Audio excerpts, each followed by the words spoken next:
Capítulo 22. Mirdá alivia Zamora do seu segredo e fala do homem e da mulher, do casamento e do celibato daquele que se libertou. Mirdá. Naronda, minha fiel memória, que te dizem estes lírios? Naronda. Nada que eu possa ouvir, meu mestre. Mirdá. Eu os ouço dizer. Amamos Naronda e com satisfação lhe oferecemos nossas fragrantes almas como prova de nosso amor. Que te dizem as águas deste tanque? Naronda. Nada que eu possa ouvir, meu mestre. Mirdá. Eu os ouço dizer.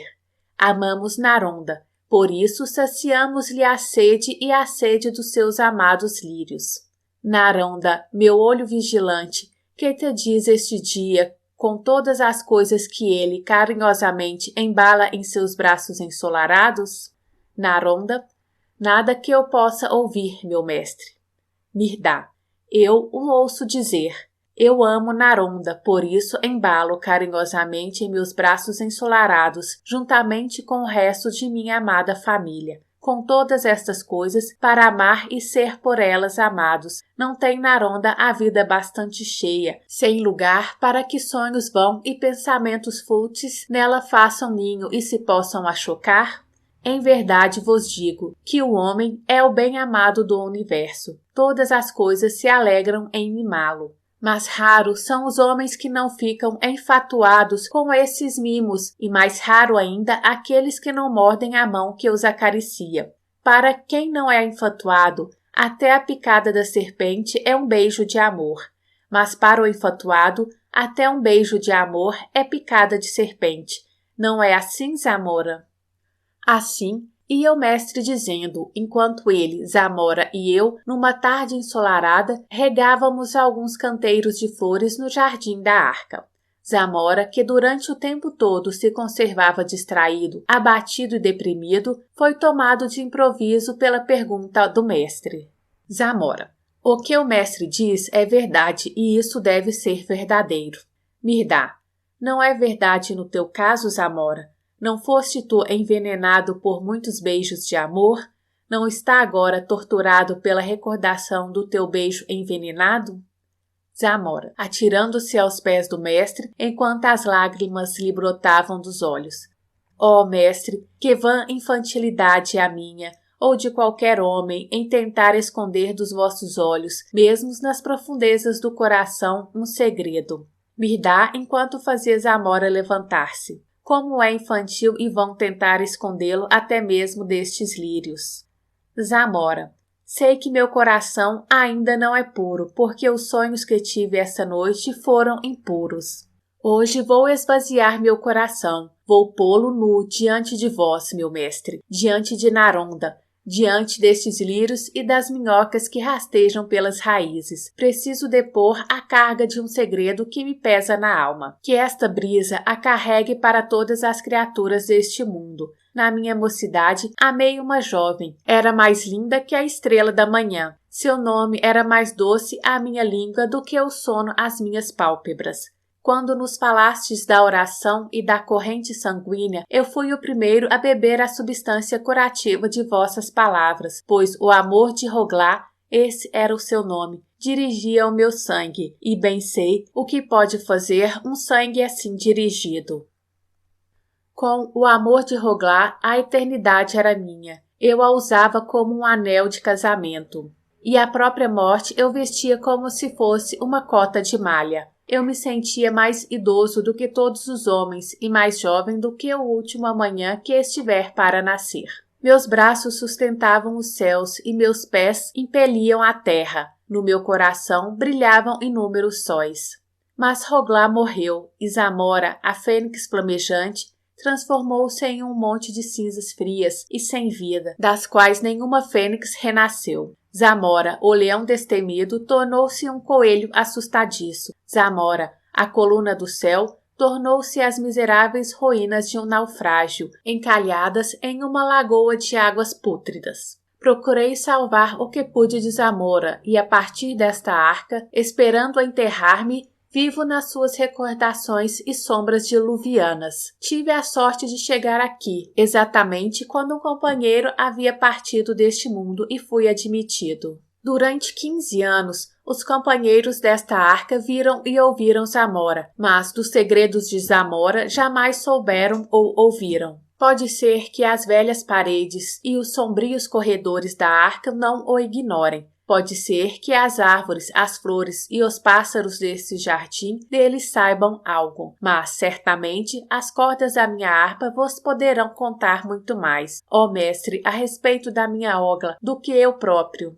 Exatamente quando as vossas palavras principiam a aquecer e a agitar as cinzas de Zamora e percebo o nascimento de um novo Zamora. Roglá, visita-me em sonhos, faz-me ferver o sangue e atira-me aos sombrios despenhadeiros da realidade atual. Uma tocha queimada, um êxtase nascido morto, um monte de cinzas frias. Ah, Rogla, Rogla, perdoa-me, mestre, não posso reter as lágrimas. Que mais pode a carne ser, senão carne? Tende piedade da minha carne, tende piedade de Zamora. Mirdá. A própria piedade necessita de piedade. Mirdá não a tem, mas amor Mirdá tem em abundância, por todas as coisas, mesmo pela carne, e ainda mais pelo espírito, que toma a forma grosseira da carne unicamente para nela suprir a sua própria falta de forma. E o amor de Mirdá levantará Zamora de suas cinzas, e fará dele o que se libertou.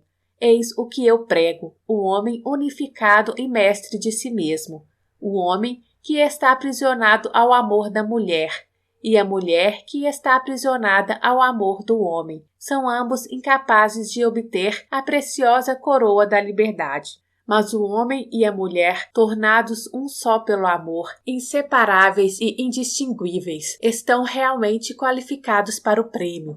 Não é amor o amor que subjuga o amante. Não é amor o amor que se alimenta da carne e sangue. Não é amor o amor que atrai a mulher para o homem, somente para porem no mundo mais homens e mais mulheres e, assim, perpetuarem a sua escravidão. Eu prego o que se libertou, o homem fênix, que é demasiado livre para ser um macho e muito sublimado para ser uma fêmea. Assim como nas esferas mais densas da vida, o macho e a fêmea são um. Assim, são eles um nas esferas menos densas da vida. O intervalo entre as duas não é mais do que um segmento na eternidade, dominado pela ilusão da dualidade. Aqueles que não podem ver nem para diante nem para trás, julgam que este segmento da eternidade é a própria eternidade. Agarram-se à ilusão da dualidade, como se fosse esta o núcleo e a essência da própria vida, ignorando que a regra da vida é a unicidade. A dualidade é uma etapa no tempo, como procede da unidade, a unidade se dirige. Quanto mais rapidamente atravessardes esta etapa, mais cedo abraçareis a vossa liberdade. E que são o homem e a mulher senão homem uno, inconsciente de sua unidade, dividido em dois para sorver o fel da dualidade, para que almeje o néctar da unidade e para que, almejando-o, procure com ânsia e procurando-o, o encontre e o possua, consciente de que ele ultrapassa a liberdade. Deixai que cavalo relinche para a égua e a gazela chame pelo servo. A própria natureza os estimula a isso e os abençoa e aprova, pois não são conscientes de nenhum destino superior, além da autorreprodução. Deixai o homem e a mulher que ainda não estão muito longe do cavalo e da égua, do cervo e da gazela, buscarem-se mutuamente nas trevas da separação da carne. Deixai-os misturar a licenciosidade da alcova com a licença do nó matrimonial. Deixai-os alegrarem-se com a fertilidade dos corpos e a fecundidade do ventre. Deixai-os propagar a espécie. A própria natureza será oficiante das suas núpcias e parteira. A própria natureza preparará para eles leitos de rosas, sem esquecer dos espinhos. Mas os homens e mulheres precisam realizar a sua união ainda enquanto estiverem na carne, não pela comunhão da carne, mas pela vontade de se libertarem da carne e de todos os impedimentos que esta coloca em seu caminho para a perfeita unidade e a sagrada compreensão. Frequentemente, ouvi os homens falarem em natureza humana, como se esta fosse um elemento rígido, bem medido, bem definido, exaustivamente explorado e firmemente escorado, por todos os lados, por algo que eles denominam sexo. A natureza humana é satisfazer as paixões do sexo. Só tentar pôr um freio aos seus acessos turbulentos ou empregar meios para superar o sexo é, decididamente, ir contra a natureza humana e sofrer as consequências. Assim dizem os homens. Não deis ouvidos a essa tagarelice. Muito complexo é o homem e imponderável a sua natureza. Muito variados são os seus talentos e inexaurível a sua energia. Cuidado com aqueles que o querem encerrar entre muros. A carne, sem dúvida, impõe ao homem um pesado tributo, mas ele o paga somente durante um certo tempo. Quem dentre vós quereria ser vassalo da carne por toda a eternidade? Qual o vassalo que não sonha em sacudir dos ombros o jugo do príncipe que o oprime e, assim, libertar-se de pagar o tributo? O homem não nasceu para ser vassalo, nem mesmo de sua natureza humana. E o homem está sempre almejando libertar-se de toda e qualquer vassalagem. E, certamente, possuirá a liberdade. Que são os elos do sangue para aquele que deseja libertar-se? Uma cadeia que terá de ser quebrada com uma vontade. O que se libertou sente o seu sangue relacionado com todo o sangue. Consequentemente, não está preso a nenhum. Deixai a propagação da raça para aqueles que nada almejam. Os que almejam têm outra raça para propagar, a raça dos que se libertam. A raça dos que se libertam não descende do ventre. Ao contrário, ascende de corações celibatários cujo sangue é dirigido por uma vontade inflexível de se libertar.